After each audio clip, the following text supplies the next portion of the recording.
He stood on the highest point of the Antonia fortress, stone that had turned back invaders for generations. 400 yards of sun-baked air separated him from the nearest Roman soldier. He felt the warmth of Jerusalem limestone through his sandals. Behind him, his city made noise, a city that had never truly broken. He was a commander of the Zealots, a priest of the temple, a man whose word was law in this last corner of Judea. He looked down at the Roman lines, silent and ordered, a settlement of leather and iron that had grown outside his gates overnight. Walls protected him. Men protected him. God protected him. He was untouchable. 400 yards away, another man knelt beside a machine. No battle cries here. No rush of blood. Only the smell of animal sinew soaked in oil, the taste of dust on his teeth, and the creak of a torsion winch tightening one last notch. He was a ballistarius, an artilleryman of the 12th Legion. His world was not swords and shields. It was numbers, whispered between two men checking figures on a wax tablet. Windage, elevation, torsion. He did not see a priest on a wall. He saw a point on a grid, a problem of physics waiting to be solved. The solution weighed 60 pounds and was carved from stone. The command came. A mallet struck the release pin. The machine let go with a sound like a giant's bone snapping. For 6 seconds, the stone hung invisible against the Judean sky. It made no noise as it crossed the valley at over 100 miles an hour. On the wall, the commander had no time to scream, no time to look up. One moment he stood there, a shape against the sun. The next, a red mist and the crack of shattered bone drifting over the rooftops. Erased. This was not a battle. It was murder engineered by a team of specialists. And in the summer of AD 70, Rome was about to prove it had turned its legions into the deadliest killing crews the world had yet seen. Let us know which city and country you're watching from in the comments below. Take a moment to subscribe and join our ranks to help us continue this project. You're watching Romanus, your home of Roman Empire on YouTube. The workshop never smelled of blood. It smelled of sawdust, hot iron, and animal gut soaking in vats of oil. This was the fabrica, the beating heart of a Roman legionary fortress. And here, a different kind of soldier was made. You would hear it before you saw it. The rasp of a saw biting seasoned oak. The ring of a hammer on an anvil, again and again. A rhythm that never stopped from dawn to dusk. The hiss of quenched iron plunged into water. Smoke hung under the tiled roof, catching the light that fell through gaps in the timber. Men moved between benches with wax tablets and lengths of measuring cord, and no one shouted, because shouting meant a mistake. They were called the immunes, the exempt ones. They did not dig latrine trenches until their backs failed. They did not haul 80 pounds of kit across mountain passes or drill with the wooden sword until their arms shook. That labor belonged to the common legionary. The immunes were spared it, not for weakness, for worth. We know their trades because Rome wrote them down. A jurist named Tarentinus Paternus, who served as praetorian prefect under Marcus Aurelius, left a list of the men a legion could not do without. Ditch surveyors, architects, shipwrights, glassmakers, arrowsmiths, coppersmiths, men who tended the water supply, men who broke horses, men who read the winds, and near the top of that list, the ones who built and served the artillery. Every legion of roughly 5,000 men carried its own arsenal. By the standard of the age, one heavy stone thrower for each cohort, one bolt thrower, the Scorpio, for each of the 60 centuries. That meant a single legion at full strength walked to war with 60 artillery pieces on its baggage train. The historian Josephus, who watched these machines work with his own eyes, wrote that they could hurl a stone the weight of a talent, near 60 pounds, across a quarter-mile, and that the shot punched through ranks of men and knocked the stone crenellations clean off a wall. He records one moment at Jerusalem when a watchman on the tower saw a stone coming and shouted a warning in his own tongue, and the men below threw themselves flat before it passed over their heads. So the Romans painted the pale stones black, and after that the shots came unseen. The men who served them were the ballistari, the artillerymen, and their training did not start with a shield. It started with a stylus. They learned to read. They learned to write. Above all, they learned the language of numbers. They were handed the writings of Vitruvius, the architect who had once served in the army of Julius Caesar, and later built weapons for the young Augustus. The 10th book of his great work laid the whole science bare. For these men, it was not a manual. It was scripture. Inside those pages lay the geometry of destruction. Vitruvius showed that every part of a catapult obeyed a single measurement: the diameter of the hole in the frame, the opening through which the torsion spring was wound. Everything flowed from that one number. It was drawn from the weight of the stone the machine was meant to throw.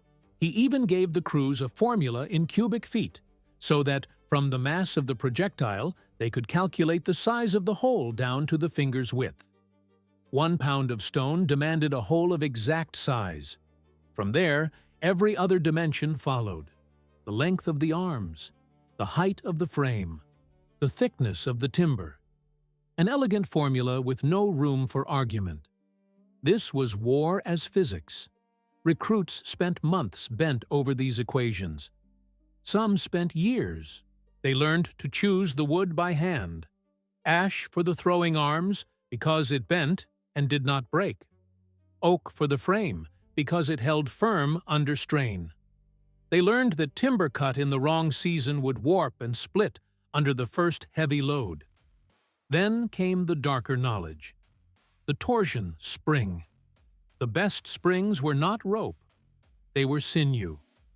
The neck tendons of oxen, the leg tendons of horses, scraped clean, dried, then soaked in a guarded mix of oil and glue to hold back the damp.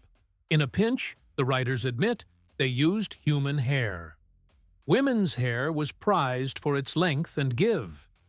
Later, at other sieges, when a city ran out of sinew, the women of the town cut off their own hair to keep the machines armed.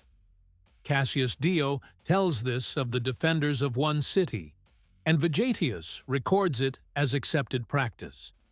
A single spring on a large ballista could swallow the tendons of dozens of animals, twisted into a cable thick as a man's thigh. Winding it into the frame took winches and teams of straining men. The whole assembly was tuned by ear. A ballistarius would strike the 2 springs of a machine and listen. If they rang at different pitches, the tension was uneven, and the machine would throw crooked. He tightened one side, struck again, and listened until both sang the same note. A catapult was tuned like an instrument before it killed, and if a spring snapped under load, everything it had stored came out at once. Wood and iron flew like shrapnel. Men were blinded. Men lost hands. Men died building the very weapon they would later fire. That was the first lesson. The power they served did not care. It felt nothing for their loyalty to Rome, nothing for their hatred of the enemy. It obeyed one master: the laws of physics. Once the machine stood ready, the real conditioning began. The ballistari were trained to stop seeing the world as land. No more hills, no more valleys, no more olive groves, only a grid. They measured distance not by eye, but with instruments. The groma, a wooden cross with plumb lines hanging from each arm, used to lay out perfect right angles. The dioptra, a sighting device that let a surveyor read heights and angles across a valley. With these, they learned to fight the quiet enemies of their craft. The wind that shoved a stone offline, the damp air that swelled the sinew and changed its power, the slow curve of the earth on the longest shots. They did not aim at targets, they aimed at coordinates. A commander never shouted, "Kill that man on the tower!" He gave a range and an angle. The crew adjusted, checked their tables, and released. Whether the stone struck a man, a wall, or bare ground was simply data. A hit meant the sum was right. A miss meant the sum was wrong. Killing had been stripped of its face. It was reduced to a question waiting for an answer.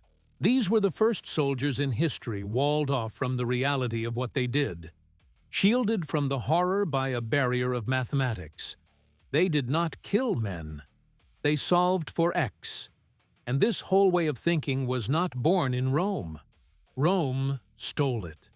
In 214 BC, at the siege of Syracuse, the Roman army met the idea head-on. The city on the Sicilian coast was defended not by a great army, but by one old man of 70, the mathematician Archimedes. Plutarch tells the story in his life of the general Marcellus, and even 5 centuries later, the fear still bleeds through the page. From inside his workshop, Archimedes tore the invaders apart. He built cranes that reached over the walls, iron claws on chains that seized Roman ships by the bow, hoisted them clear of the water, shook the men from the decks, and dashed the hulls against the rocks below the harbor. He designed catapults with reach and size that overshadowed the siege engines rolling toward the walls. Plutarch says the Romans grew so afraid that if they saw so much as a rope or a beam appear above the ramparts, they turned and ran, shouting that Archimedes was aiming another machine at them. Marcellus, watching his own fleet break apart, is said to have turned to his engineers and mocked them. This geometer, he told them, sits calmly by the sea and treats our ships like cups at a banquet, and beats you all, you who have every hand and every resource of Rome. Marcellus had faced Gauls in the north and Carthaginians in the field. He had once killed an enemy king in single combat and stripped his armor with his own hands, an honor won only twice more in all of Roman history. Now he watched his legions crumble before an enemy he could not reach, a lone man who fought with levers and pulleys and equations. He gave up the direct assault and settled in for a long blockade. When Rome finally took Syracuse, 2 years later, it came through betrayal during a festival, not through force. The defenders had drunk too deep at a feast to the goddess Artemis, and the Romans scaled a low stretch of wall in the dark. Marcellus gave one order above all others: "Bring Archimedes to me alive." A soldier found the old man in the dust, drawing diagrams, so lost in a problem that he did not notice the sack of his city around him. The story says he told the soldier not to disturb his circles. The soldier ran him through. Marcellus was said to have grieved and to have punished the killer. But Rome had already taken what it needed, not the gold. The idea. They absorbed the ghost of Archimedes into their own way of war. They learned the deepest lesson of all. The ultimate weapon was not the sword. It was the mind that could bend nature to its will. 2 centuries on, that ghost had fully taken hold. The engines had grown lighter and deadlier. Under the emperors, the legions carried an all-metal bolt thrower with frames of iron and a compact stone thrower the soldiers nicknamed the onager, the wild ass, for the vicious kick it gave when it fired. And one man carried the whole tradition like a second skin. Lucius Cassius Varro, the Praefectus Fabrum of the 12th Legion, the Thunderbolt Legion. That legion had a bitter recent memory to avenge. 4 years earlier, in the autumn of AD 66, the 12th had marched on Jerusalem under the governor Cestius Gallus and been driven back from its walls. On the retreat through the pass at Beth Horon, the Judean rebels fell on the strung-out column and shattered it. The Romans lost close to 6,000 men. Worse, they lost the Aquila, the silver eagle standard of the legion. For a Roman legion, there was no deeper disgrace. The men who now camped outside the walls carried that shame in their guts, and every stone they cut was cut with the memory of the eagle they had left in the dirt. Varro was a centurion, yes, but he bore no scars from glorious duels. His hands were rough from hammers and chisels, his knuckles dark with grease and ink. 30 years in the ranks. In that time, he had thrown a bridge across a great river in a single week, the kind of feat Caesar himself had bragged about in his own commentaries when his engineers spanned the Rhine in 10 days. Varro had built siege towers that loomed over city walls in the western provinces. He had laid roads that would outlast the empire that ordered them. He read the world in stress and load and trajectory. He trusted a plumb line more than a spear. To him, a fortress was not defiance. It was a structural problem. An enemy army was not a wall of men. It was a list of assets and weaknesses on a map. He commanded the legion's corps of engineers, a self-contained body of nearly 1,000 specialists. They were his instruments. With them, he could impose order on any ground and pull apart any obstacle. He was the true heir of Archimedes. History remembers the emperors, the generals, the hands that pushed the pieces across the map. But it was men like Varro, nameless and precise, who actually built the empire and held it together with iron and stone.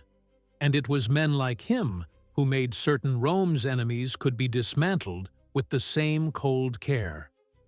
If you believe these are the stories that must be told, then take your place among the few. The channel's membership, the Praetorian Guard, is our inner circle.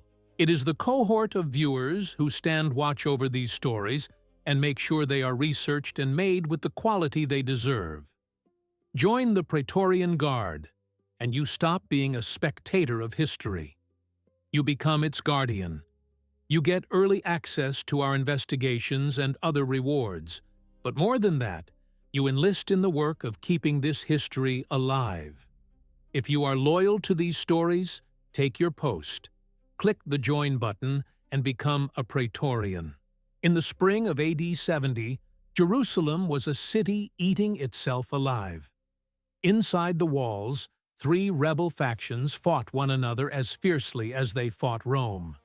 John of Gischala held the temple. Simon bar Giora held the upper city with the largest force. Eleazar ben Simon held the inner court of the temple itself.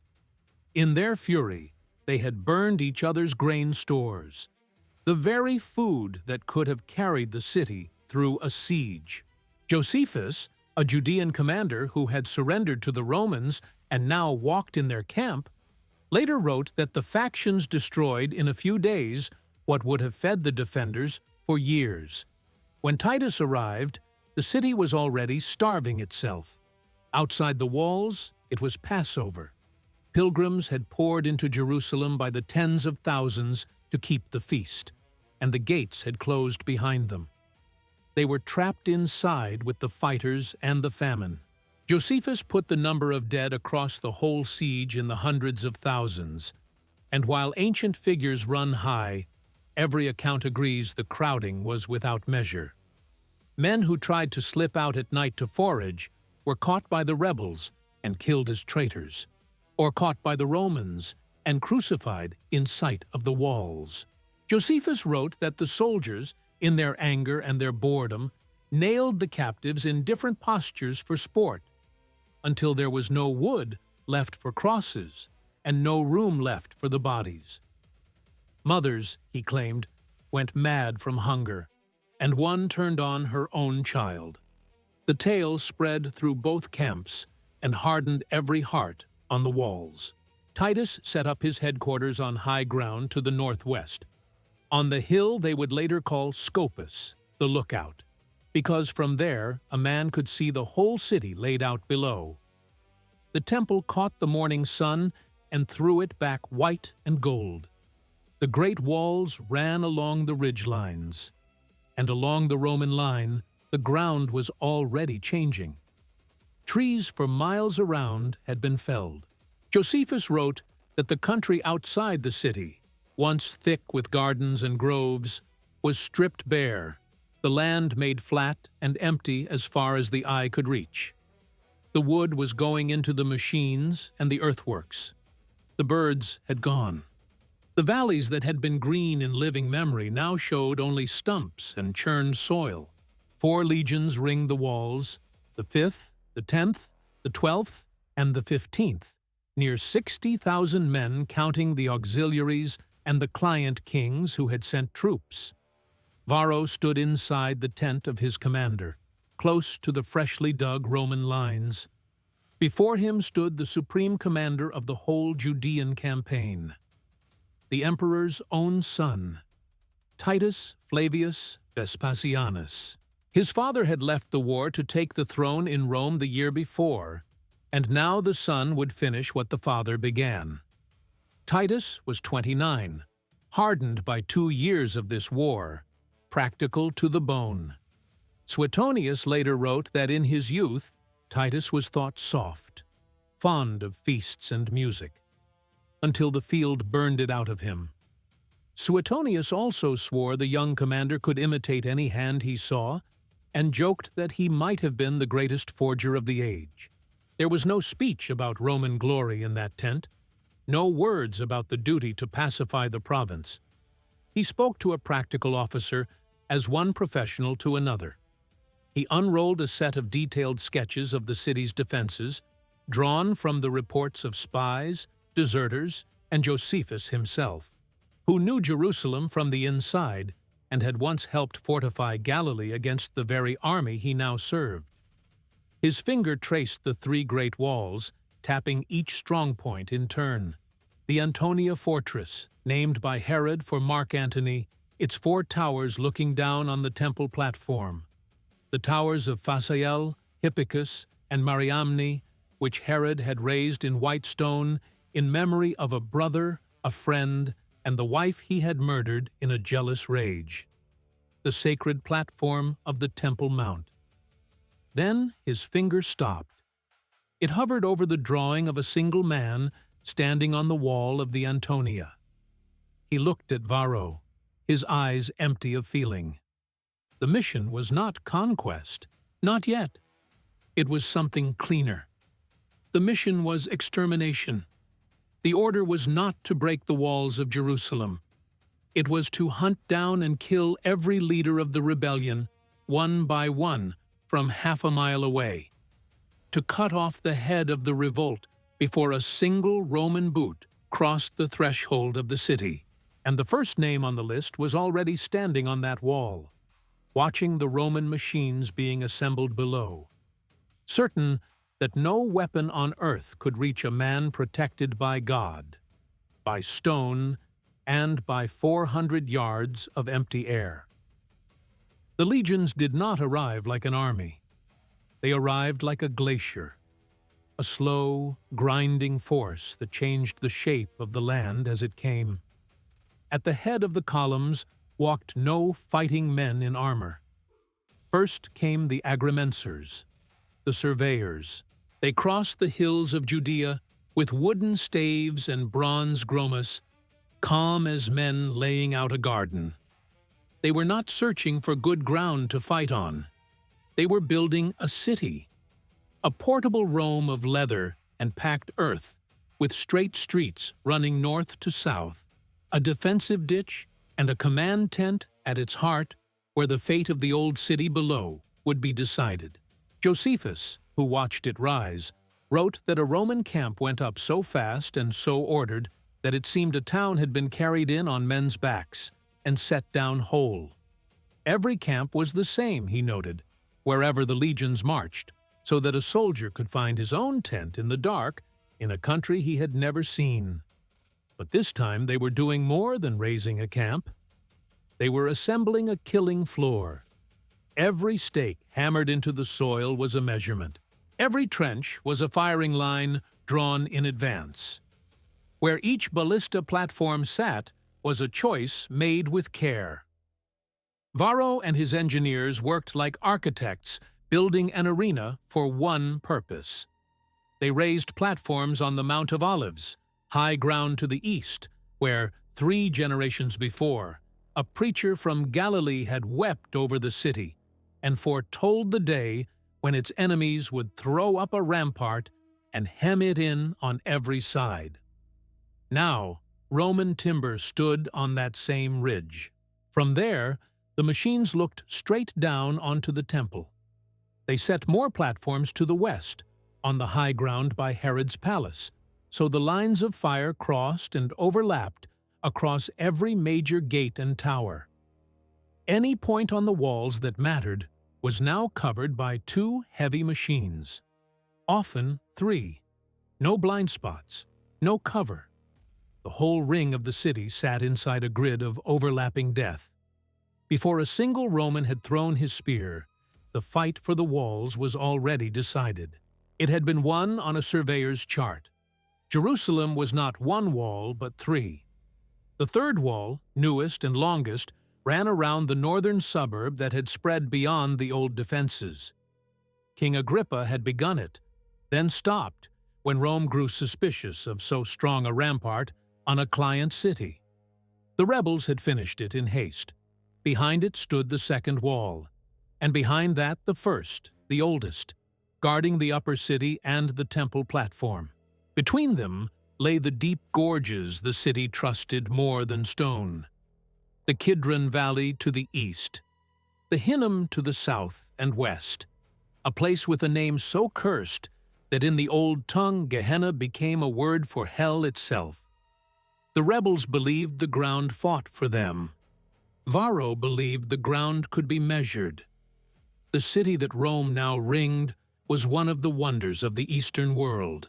Herod the Great had spent decades and a fortune rebuilding the temple on a platform so vast that Josephus swore it dazzled the eye, its white stone and gold roof throwing back the sun so hard that a man looking from the hills at dawn had to turn away.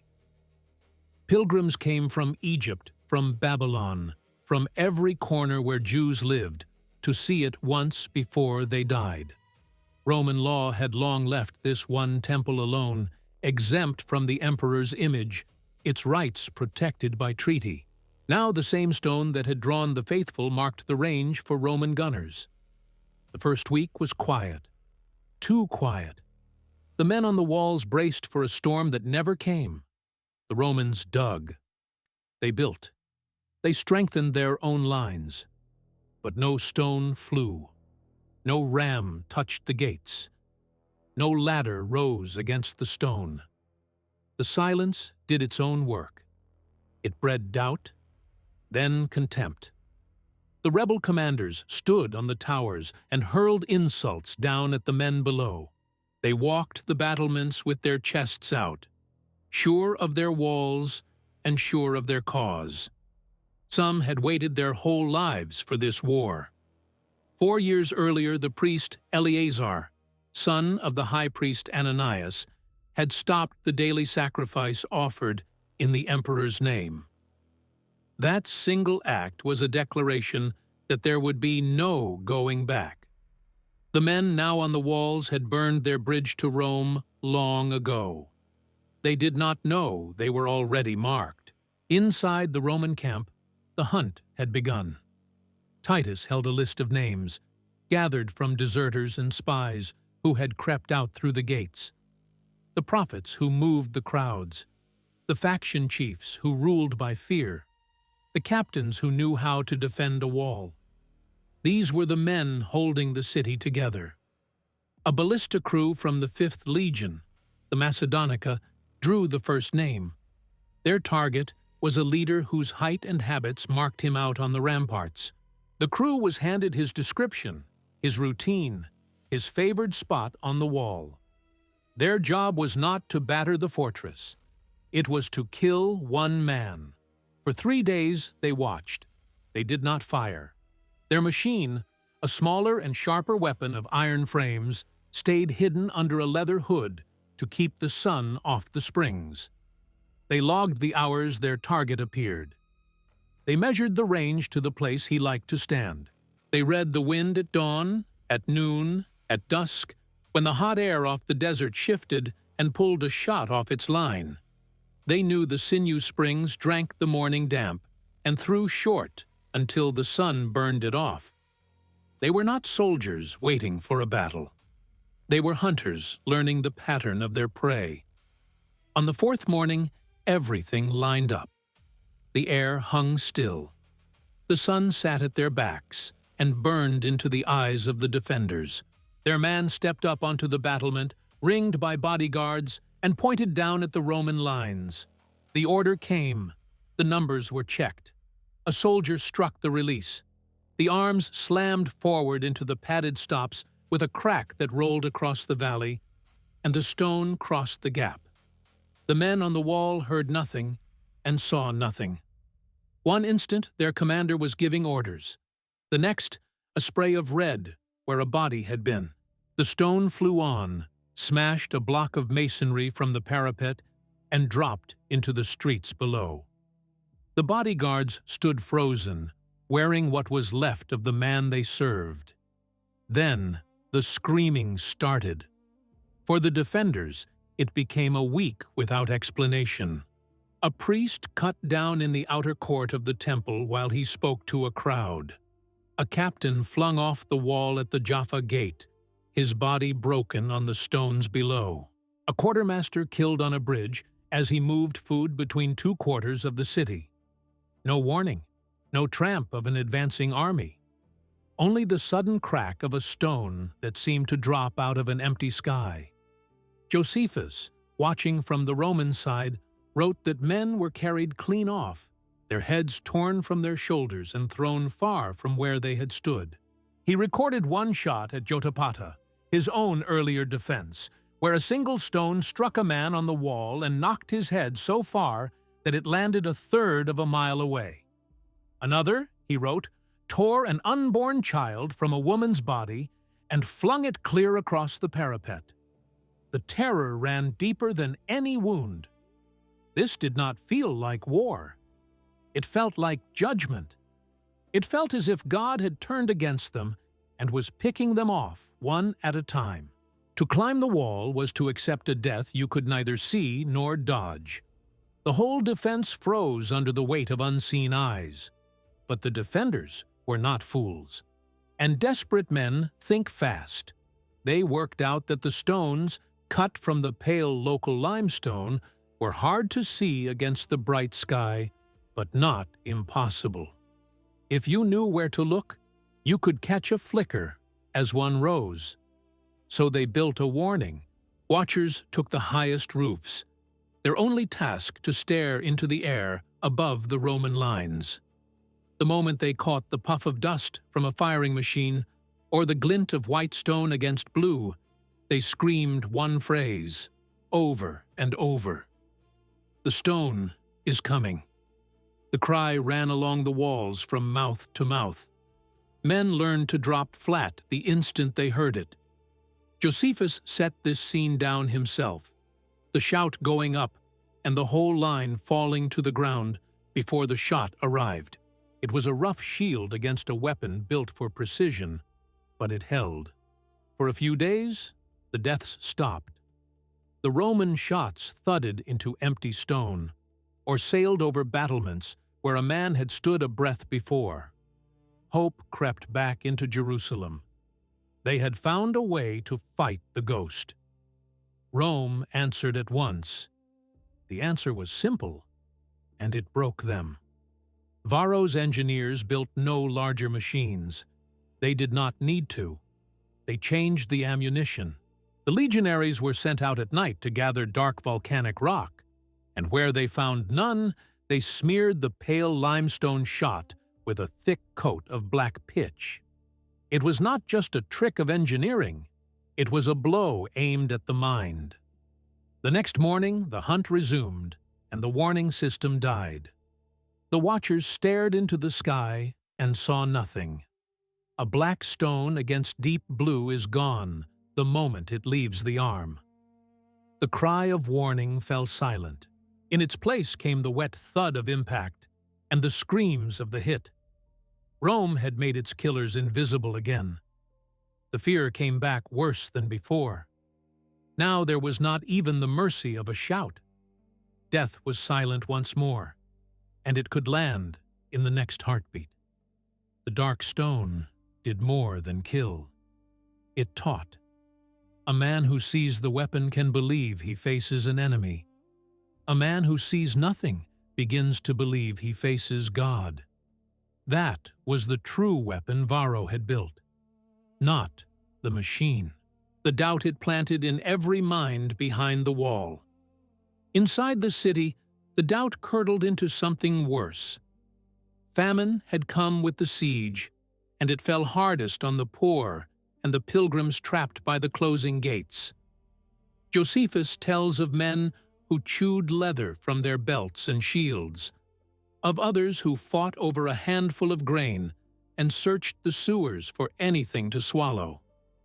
He names a rich woman, Mary from beyond the Jordan, who, driven mad by hunger, killed and roasted her own infant. When soldiers smelled the meat and broke into her house, she offered them the child's remains. Even the fighters, he wrote, drew back in horror, and the tale spread through both camps and hardened every heart. The factions still turned their swords on one another between Roman shots. John of Gischala's men and Simon bar Giora's men fought through the streets while stones fell from the sky. Corpses were thrown over the walls into the ravines because there was no ground left to bury them, and the Romans below counted them as they fell. A city was being crushed from without and eating itself from within at the same hour. Every detail of this, the black stones, the warning cries, the war of nerves, comes from deep work in the historical record. The book that anchored today's script is a rare achievement of research into the Roman world, an archive that pulls these events out of the dust and sets them breathing again. If you want to feel the full depth of this story, you should own it. You can find the source book, along with a curated set of other imperial pieces, available right now. Click the View Products button on your screen. The shelf will open, and you can browse while the story runs on. Look through the themed relics we have gathered for you, and add the book behind this investigation to your own shelf. See what is waiting there. With the defenders blinded, the operation turned into its final phase. It stopped being a hunt. It became a process. Titus brought Josephus to the forward line. There was no man in either camp better suited to the task, and none more cursed by it. 3 years before, Josephus had commanded rebel forces in Galilee. When his stronghold at Jotapata fell, he and 40 others hid in a cave and swore a suicide pact, each man to kill the next, by lot rather than surrender. Josephus arranged the order of the lots, and by chance or by cunning, he was among the last 2 left alive. He talked the other man into surrender. Then he walked into the Roman camp and told the general Vespasian he would rise to be emperor. When that came true 2 years later, Josephus was freed, and he took his patron's family name and became Flavius Josephus. Now that same man stood on the line outside Jerusalem, watched by the rebels above as a traitor, and by the Romans below as a tool. During the siege, he was sent again and again to the walls to plead with the defenders in their own tongue. They answered with stones and arrows. Once a shot grazed his head and knocked him senseless, and a rumor of his death ran through the city like a festival, until he rose again. Through a sighting tube, the former rebel was made to look on the walls of his own city and name the faces he saw. A scribe stood at his elbow and wrote each name down. The list passed to Varro's artillery centurions. The crews were no longer handed a place on a map. They were handed a name and a face. They worked down the roll with the flat calm of clerks stamping documents. One by one, the command of the Judean revolt was struck from the living.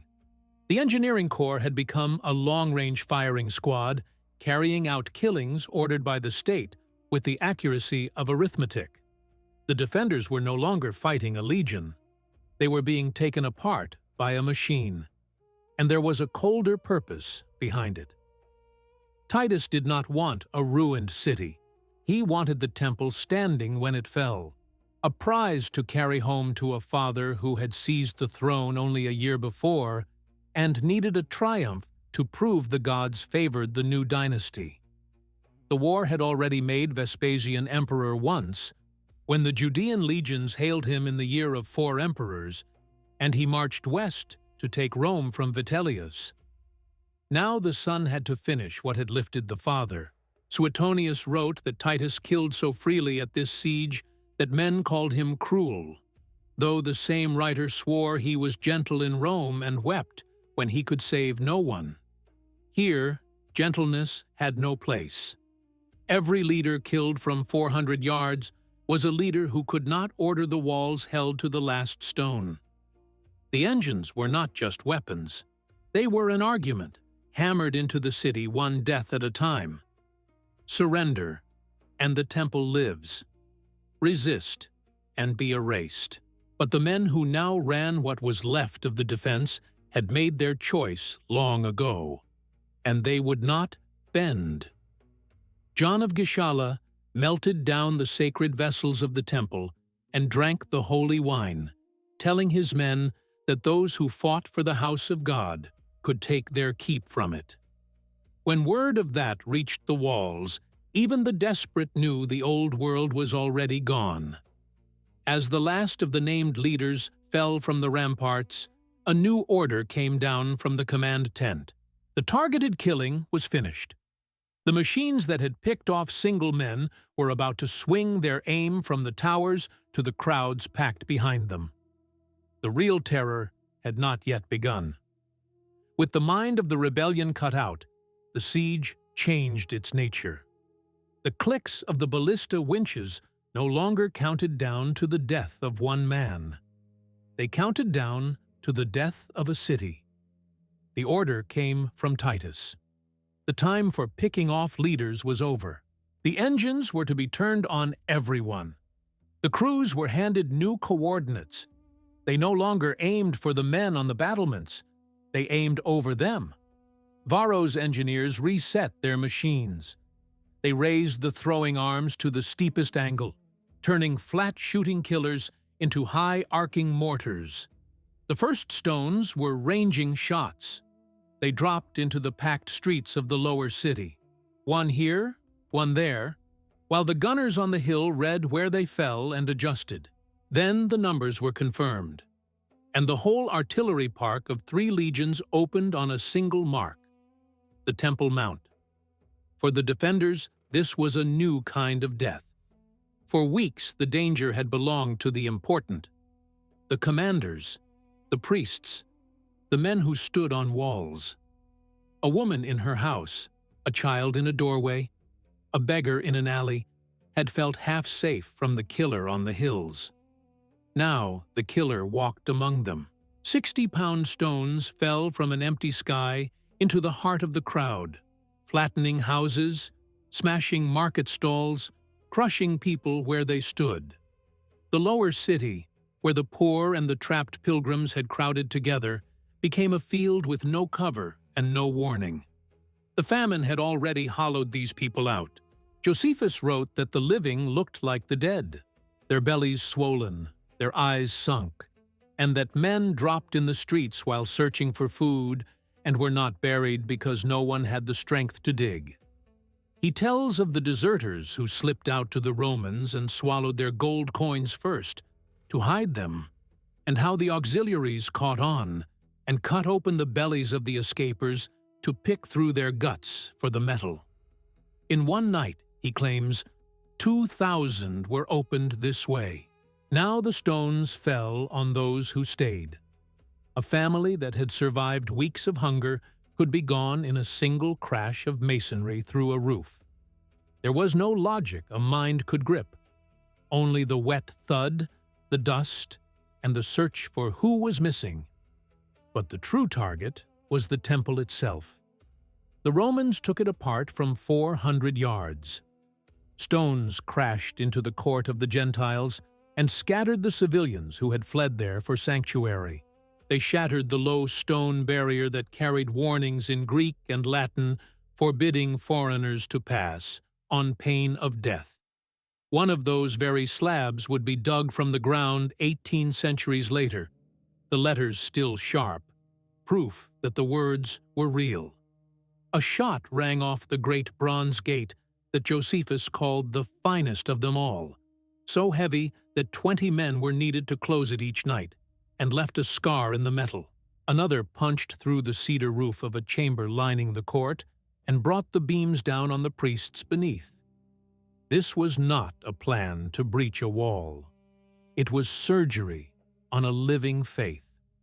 Titus was cutting the heart out of the body while the body still breathed, and every impact carried one message to the people below. Your God cannot guard his own house. Your holiest ground is only a point on our chart. Your faith means nothing to our physics. The signs, they believed, had come before the war. Tacitus, writing a generation later, listed the omens the Jews saw and refused to read. Armies clashing in the clouds over the city. A voice from within the sanctuary crying that the gods were leaving. The great bronze gate swinging open by itself in the night. A comet standing over Jerusalem for a year. Josephus records a countryman named Jesus, son of Ananias, who for 4 years before the siege walked the streets crying, "Woe to the city, woe to the temple, woe to the people," until a Roman stone struck him during the siege and killed him on the word woe. To the defenders, these were curses. To Rome, they were nothing but weather and madmen. Josephus, standing in the Roman camp, watched his own people die and shouted himself hoarse, trying to talk them into surrender. He walked the line below the walls and cried out in their tongue that Rome had spared other cities that yielded, that God had already crossed over to the Romans, that resistance now was only a slow way of dying. The men above cursed him for a traitor and threw stones at his voice. He wrote that he wept as he spoke. He had helped fortify this war 3 years earlier in Galilee. Now he begged it to end. His own mother and father were shut inside the walls, he claimed, held as hostages against him. Still, the fighters would not bend. The walls fell in the end, not to the artillery, but to iron and muscle. Battering rams under long-roofed sheds hammered the stone through the night. The largest was a beam so heavy that the defenders leaned over the ramparts to watch it swing, and gave it a mocking name as it worked. Siege towers, wooden castles on wheels plated with iron against fire, rolled up to the ramparts so that the legionaries could fight the men on the wall face to face. The defenders answered with fire of their own. John of Gischala had his men tunnel under the Roman ramps and prop the shafts with timber soaked in pitch, then set them alight so that the earthworks collapsed and the towers on them toppled into the burning ground. Simon Bar Giora's men rushed out with torches and set the sheds and rams ablaze, fighting hand to hand among the flames to keep them burning. It bought the city days. Nothing more. The Romans stripped the country bare of timber for 90 furlongs around, Josephus says, to rebuild, and the ring closed again. Titus then ordered a wall of his own thrown up around the entire city, a circuit of nearly 5 miles raised in 3 days, so that no soul could slip out and no food could slip in. He would starve what he could not yet storm. The first Romans clawed over the rubble and dropped into the streets. Then began a fight from house to house, door to door, a churn of swords and fire and smoke through lanes barely wide enough for 2 men. The defenders knew the ground and used it. cutting men off in blind alleys, dropping stones from rooftops, setting whole streets alight to stop the advance. Some hid in the sewers and the underground passages beneath the city, and would be dragged out later, half-starved, into the light. And through all of it, the ballistae did not fall silent. Here is one of the boldest acts of confidence in the whole history of war. The artillery kept firing while their own men fought inside the walls. The crews launched 60-pound stones over the heads of the advancing legionaries. Stand for a moment in the boots of one of those soldiers. You are locked in a knife fight with a cornered enemy who expects to die and means to take you with him. The street is choked with dust and screaming and the reek of burning cedar. And above your helmet, you hear it. A thin whistle, climbing, then gone. Your own army's stone, passing a few hundred feet over your head, aimed at something deeper in the city that you cannot see. The men who threw it stand half a mile away. They cannot see you either. They are working from signal flags on the ridge, from runners gasping up the slope with corrections, from figures scratched on wax. One wrong notch of elevation, one gust off the desert at dusk, one spring that has lost a little of its bite in the heat of the day, and a stone meant for a barricade lands square on a knot of Roman soldiers. This was the whole creed of the engineering war made flesh. The man in the street had to trust the man with the calipers on the hill, and the system held. The stones fell where they were sent, breaking enemy lines, smashing barricades, feeding the terror that was eating the city from the inside. The end came in stages. The Antonia fell first, and Titus had it torn down to bare rock so his ramps could reach the temple platform. Then the outer courts. Then the sanctuary itself. Josephus insists that Titus wanted the temple saved, that he called his officers together and gave orders to spare it, and that a single soldier, caught up in the frenzy, snatched a burning brand, was hoisted on a comrade's shoulders, and flung it through a golden window into a chamber packed with dry timber. Whether that is true or a courtier's excuse written to flatter the man who became his patron, the fire took hold and would not be stopped. When the last defenders in the upper city were cut down and the temple stood wrapped in flame, Varro walked through the ruins. He was no conqueror drinking in a victory. He was an engineer inspecting a finished job. He stepped over the burned dead and the broken stone with the flat calm of a man checking a demolition. He studied the wreck of the Antonia and marked the exact point where his first shot had struck, tracing in his mind the run of cracks it had set loose through the structure. He looked at the heaped civilian dead and read them as proof that his area fire had worked. His mind was a ledger. Trajectories, torsion settings, stone spent, the screams, the flames, the stench rising off the streets. These were the expected outputs of formulas correctly applied. The human cost was a term that canceled out. The city was broken. The sums were right. The work was done. The fire took the temple in the late summer of AD 70, in the month the Romans called August. Josephus, who counted the dead in numbers no modern scholar accepts whole, still captures the scale of it. He wrote that the flames were so vast that the whole hill seemed to boil, that the blood on the platform ran faster than the fire, and that the roar of the burning and the wailing of the trapped could be heard across the valleys. The gold on the roof ran molten into the joints of the stone, so that later, to prise the metal loose, men had to pull the very blocks apart. That is why, he claimed, not one stone was left standing on another. The temple that Herod had spent 46 years raising was gone in a single afternoon. What Rome carried away, we can still see. Titus took the survivors he judged worth taking. the tallest and finest young men he saved for his triumph in Rome. 700 of the strongest were picked to march in chains through the capital.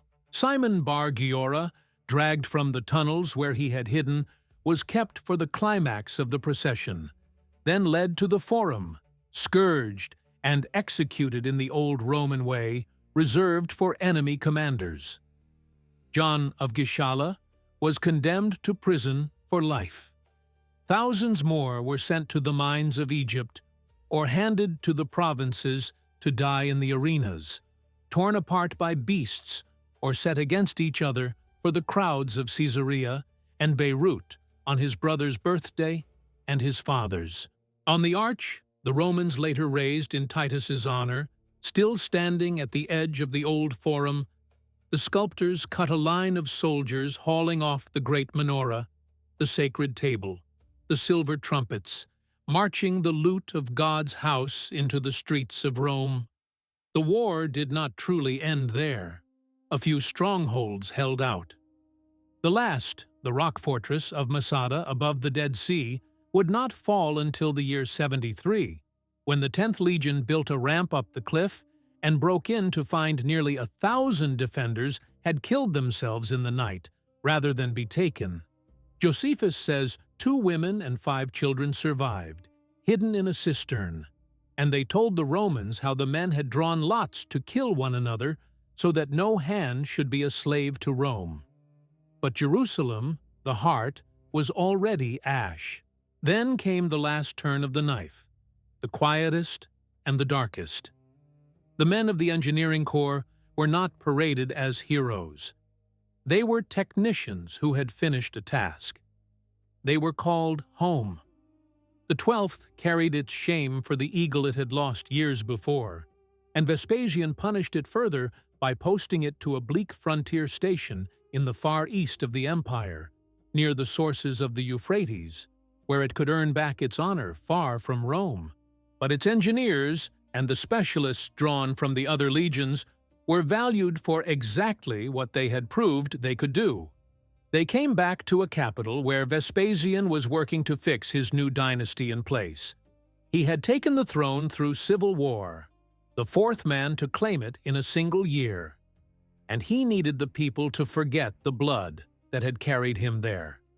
He needed a monument, and he had the means to build it.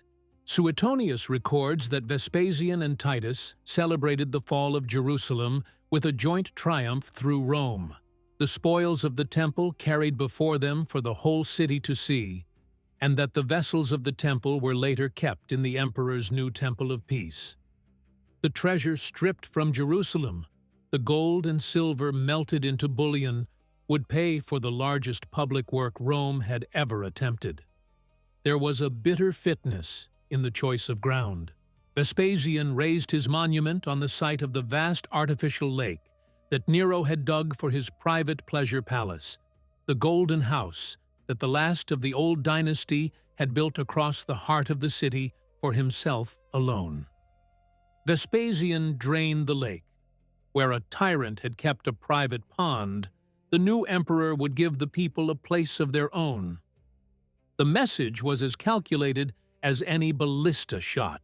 Suetonius also tells that Vespasian offered a machine that could haul heavy columns up to the capital at little cost, paid the man for the idea but refused to use it, saying he must let the common people earn their bread. He understood, to the coin, that a monument was politics. The same writer records his last words, a dry joke at his own coming worship as a god.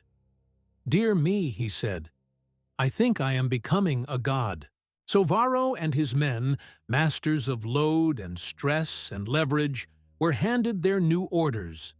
The same men who had spent months on the mathematics of throwing stones to kill people at a distance were now set to build an arena. The knowledge of weight and balance they had used to raise siege towers now went into tiers of seating for 50,000. The cranes and levers that had lifted their war machines now hoisted blocks of travertine, each weighing tons, up from the quarries at Tivoli, 20 miles away, and into place.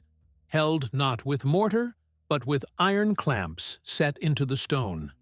The precision that had put a stone through one man on a wall now laid out the arches, the vaults, the 80 entrances, the ring of passages beneath the sand where the beasts and the condemned would wait.